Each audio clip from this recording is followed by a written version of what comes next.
Oh yeah, guys, you guessed it. We are back to another episode of Boss Your Business. And today, guys, we're talking all efficiency today. I have a fellow efficiency note here. And as you know, let's see how ST found her way to efficiency. You guys are already starting to know how I found my way here. To introduce my guest today, ST Rappaport is a brain engineer. I love this kind of stuff. Who works with high achieving entrepreneurs to unleash their potential via peak brain performance. ST assists them with improving their 28 thinking skills so they can remove overwhelm, get more done in less time, and maximize their productivity with more ease and flow. And if you guys been around for literally just 5 minutes, you know this is going to be fun because I love this kind of stuff. The whole brain hacking, body hacking, how are we just being our own worst enemy? All the things. I'm excited to have you. Hi.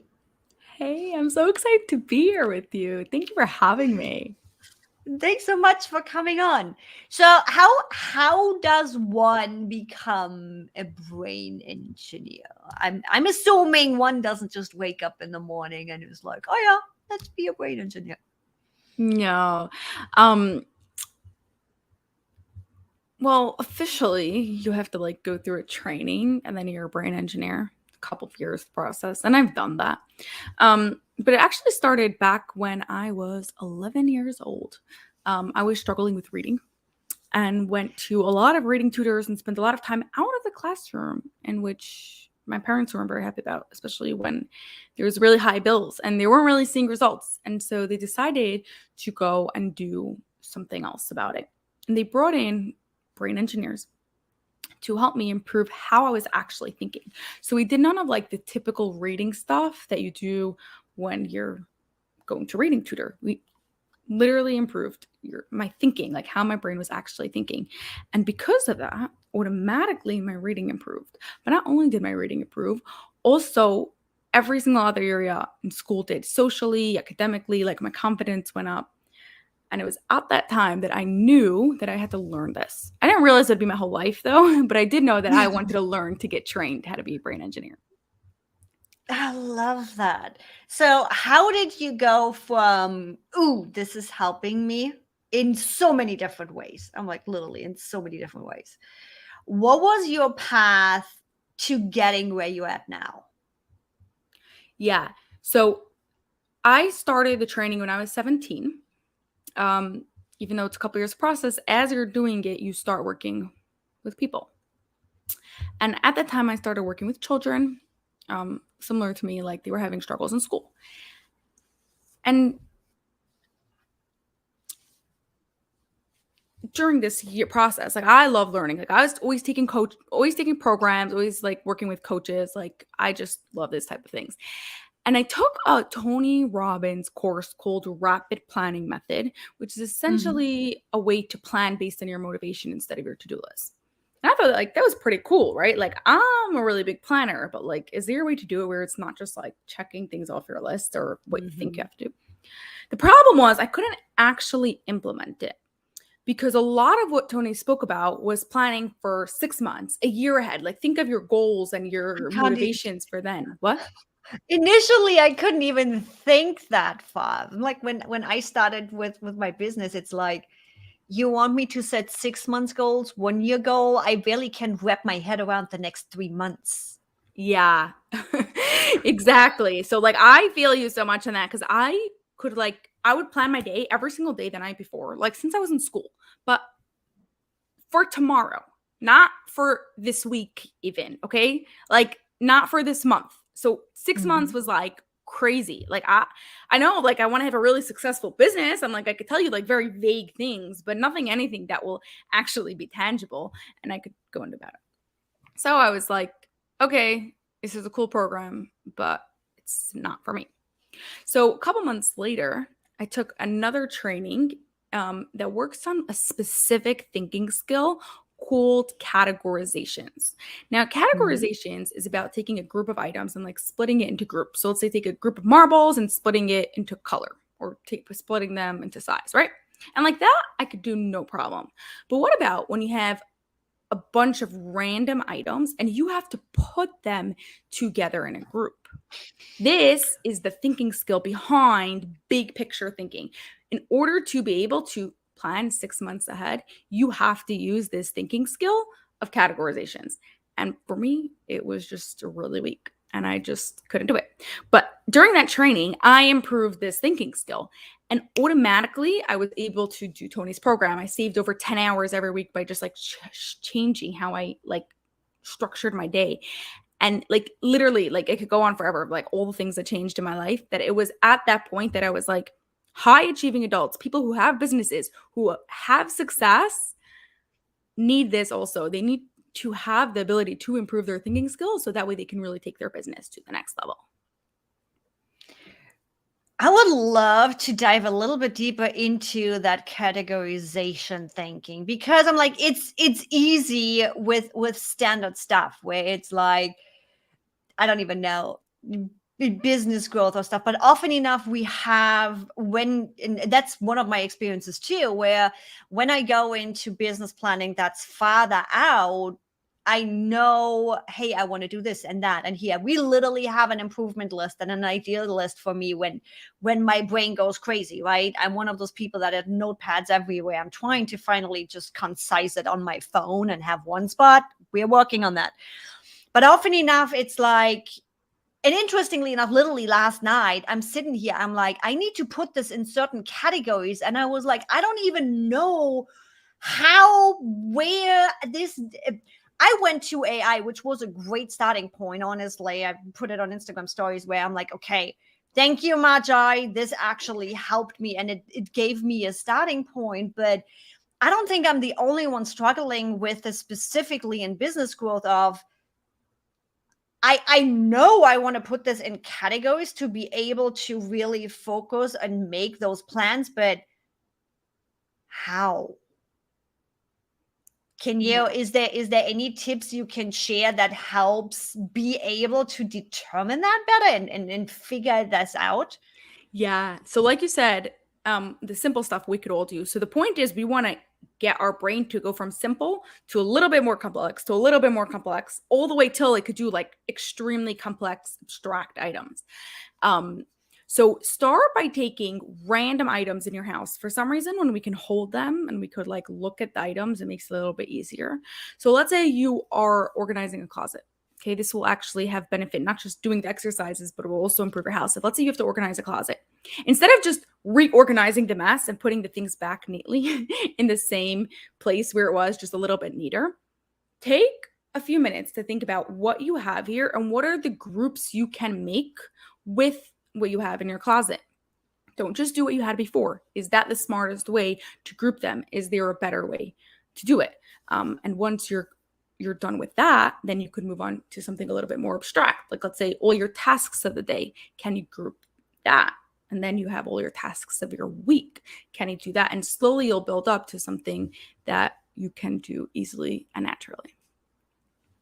So my brain goes totally into my silverware drawer right now, where it's like standard, knives, forks, spoons, but you have different knives, you have different use cases. Some go onto the table, some don't. I like that exercise. Maybe I should also look in my closet and maybe rearrange that. Yes, I do grouping in my closet, people. Yes, my closet is actually organized. I'm that crazy person. Oh my God. Can I just say something on what you just said about the knives? Go for it. So you could, if you want to do this like on paper, you could also do it on paper and you could then split it into more groups. So you have like a big group of, let's say, cutlery, silverware, and then you split it into like knives, forks, spoons, and then each one of them gets split into something else, like big spoons, little spoons, right? Like teaspoons, dessert spoons. And you could like continue building it all the way down into the smallest groups possible, just to give your brain another challenge. I like me some challenges. So you had your own struggle, discovered this whole brain engineering thing, which I am always nerding out on brains. It's like, it is so insane what's happening in our heads. You did all the learning, you did all the testing. What are you doing now? How are you working with people? What are you offering? What do you do? Yeah. So like I said, what do? I do brain engineering. Essentially, I work with entrepreneurs in small group settings of 6 entrepreneurs at a time. And we come together twice a week to do very specific brain exercises to improve our 28 thinking skills. These are the skills behind all skills. And naturally, we will have stronger ones and weaker ones. So let's say in my case, one of the real weak ones was categorizations. And by doing these pencil and paper exercises, just like the one I just gave you, there's like a whole bunch of exercises like that each work on different ones of the thinking skills. You actually improve how your brain thinks, and then you can go and apply it to your life and make things a whole lot easier. Ooh. Can you lose those again? It's a really good question. Once you develop it, it's like you literally create neuron connections in your brain, and like they're there forever. The only way you'll lose it is if you have some sort of like brain injury, been in like some sort of accident or something, or with like brain deterioration, like Alzheimer's or things like that. However, even if the person has such sort of conditions like Alzheimer's, if they do exercises to actively work on their brain and to challenge their brain, doesn't prevent it, but it most definitely slows it down. So even when you're old, be working on your brain. So it's kind of like riding a bike, you never lose it. But it also sounds like we shouldn't just do this just quote for the fun of it or be better bosses, be better entrepreneurs. It sounds like it's a general advantage of simply getting better. And I'm like, I've been on my health hacking and brain hacking and all the things, just building those new neurons and those new connections continuously, because I'm like, as much as I know, brains don't get better with age, they do slow down no matter what. So continuously doing different exercises will help us stay more on track with our brain, if I assume this right. As if you stop using it, then it becomes like it will slow down. But as long as you are doing new challenging things, this is the big one, new challenging, not just new and not challenging. So like, let's say take some sort of dance lessons you've never done before, go to places you've never done. If you've always done crossword puzzles, now do like Sudoku, like do new challenging things. Your brain has to grow. Your brain has to create those new neuron connections. So it will reduce the likeliness of you losing your brain. Did I mention I'm a brain nerd? How does your everyday, every week, every month look like right now? How are you running your business? What are you doing? Because I'm like, there's a lot going in with group coaching programs and doing those trainings and doing stuff. So how does your week look like? Yeah. So because of categorizations, I like to group everything. Like everything gets grouped. So let's say I have a podcast. It gets grouped. I spend 3 weeks to record for the next 5 months. Record everything for 5 months. I'm grouping it all together. I send out emails 6 days a week to my email list, 1 day for the next 4 weeks, right? Every single thing that I want to do gets grouped, but not just in tasks, also in how I operate. So I try to do all my goals for the most part on Monday and Thursdays. Those are my Zoom days, and I do all Zooms back to back. I know today's Wednesday because like that's the times that just worked out for us. So like I'm not saying there's no exceptions, and you know how that works in business, but literally Mondays and Thursdays, I'm just doing call after call, whether that's podcast recordings, client meetings, sessions, right? Everything is just Zoom. So that way it's grouped in Zooms, and I just have to, like my brain is in that phase. It doesn't have to go from creative of like trying to write to like being outgoing and trying to talk to someone. And I'm like the most efficient that way. Don't have to like waste time between meetings. Everything is grouped. Now I take this to another level.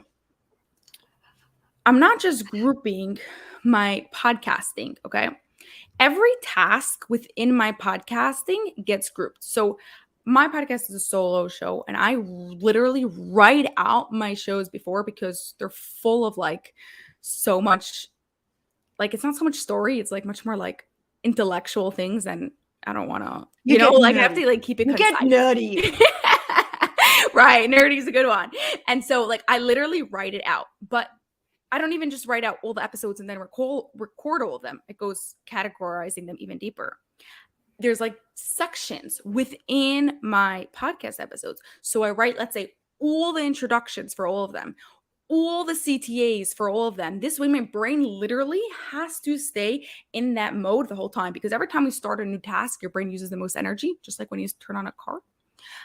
So the more I group, the more time I save, and the more efficient and actually even more creative your brain runs.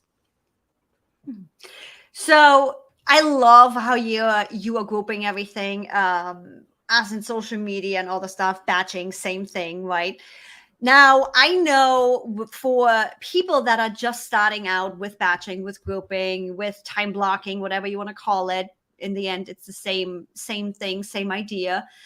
Even for me, and I'm grouping, I do group things. Even for me, going into this detail, I'm like, I'm getting heart palpitations. I wasn't here, okay? I promise you. It took a long time to get to this.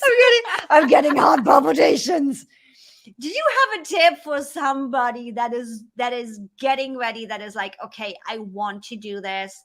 They've done some exercises, they've done some completely out of business. Go group your cutlery, go group your closet. Just they did a little bit of training to get their brain into the right mindset. They want to take this into business now, and they are starting out. Guys, you know me. It's taken us years to get here. So please don't try to start where we are like 10 years in. But do you have some tips for somebody that is just starting out with grouping, that's like, oh, hell, I'm never going to get there? How can they start easy? Yeah, start easy, okay? This is literally where I started, and I'll share with you exactly how I did this. But start by thinking of the things that you do a few times in one day and see if you can do it in just 1 or 2 times. So for example, if you replied to emails, whenever you get an email, see if you could just set a time, the 1 or 2 times a day you are replying to emails. Or if, let's say, you are responding to DMs on Instagram, instead of doing it whenever they come in, once or twice a day you do it. I was so bad at this, okay? Just so like you shouldn't feel bad for like where I came. Before I improved this cognitive function of categorization, whenever I remembered that I had an errand to do, I would go out to do an errand. But then I would come home, and 2 hours later, I would remember that I have another errand, and I would go out again. Yeah, so there is hope for you guys, okay? I hope you're not on that level. If you are, I feel you. Like I was there. But then start there. Do you go on errands out 3 times a day because every time you just do an errand? Or can you go out of the house once and do all of them?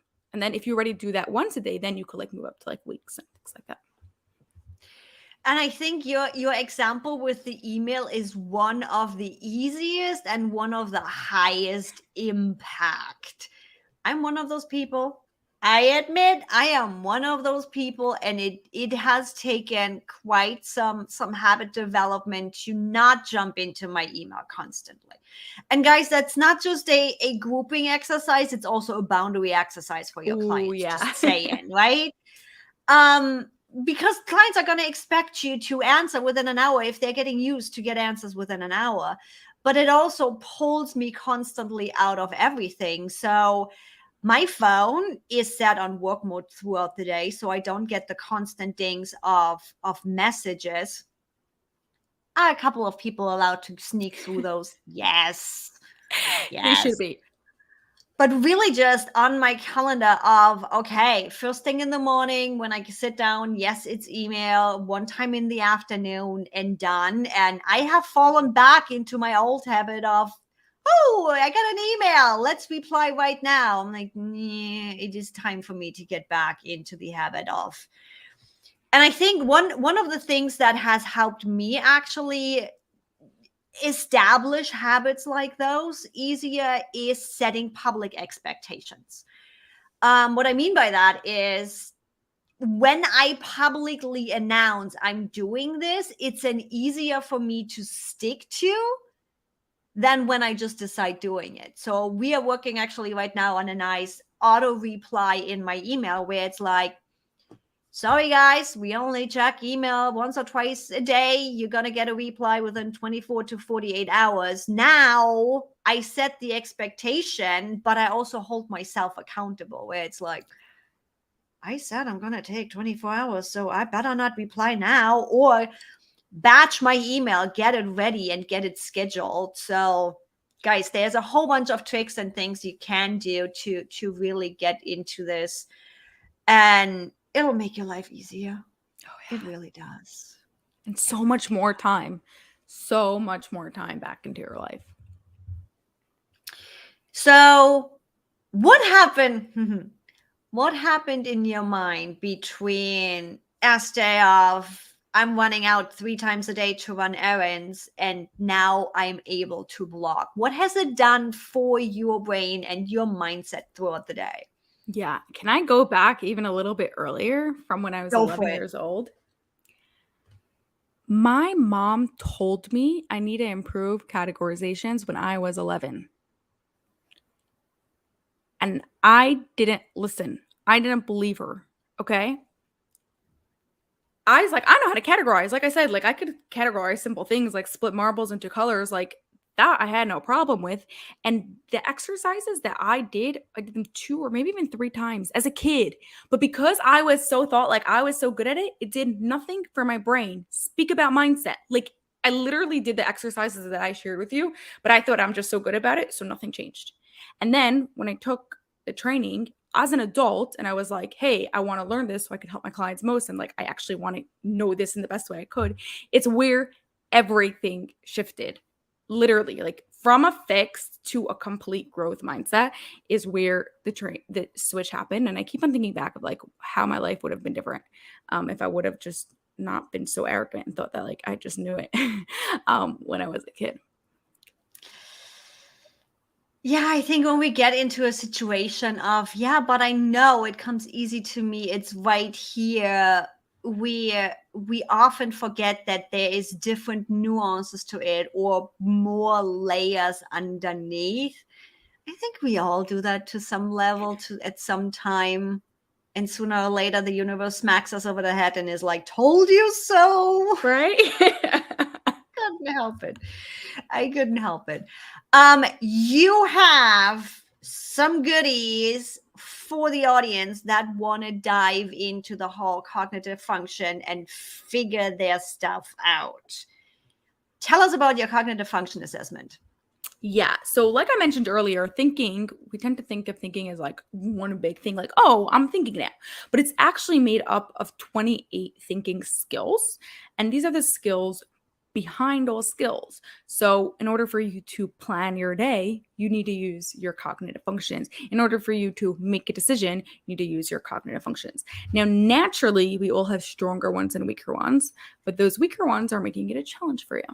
So in my case, it was really, a lot of them, but mostly categorizations. So this is assessment. It's a free 10-minute assessment. And you'll get a very clear picture of where you are with each one of the 28 cognitive functions. So you see which ones you need to improve. Just one thing. There's no such a thing as being perfect as a cognitive function. You can always be improving all of them. So yeah, I'm still improving my categorizations. But I'm perfect. What are you talking about? Fixed mindset. And I'm just joking here. Guys, if you're listening to this episode for the first time of any of my episodes, I'm joking. I am a recovering perfectionist, but it's like, we always want to be perfect and we know we're not. Where can people find you?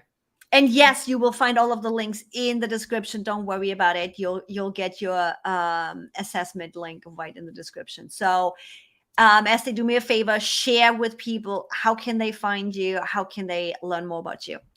Yeah, so everywhere you search, whatever your favorite social media platform is, website, everything is Life Pix University. So that's Life, Pix University. And that assessment is lifepixuniversity.com/brain. Look at that. She made it extra easy. So guys, make sure, boss your business. We are talking about how to run your business around your life and not your life around your business. And yes, we are also diving into your brain and how to be more efficient by brain hacking yourself.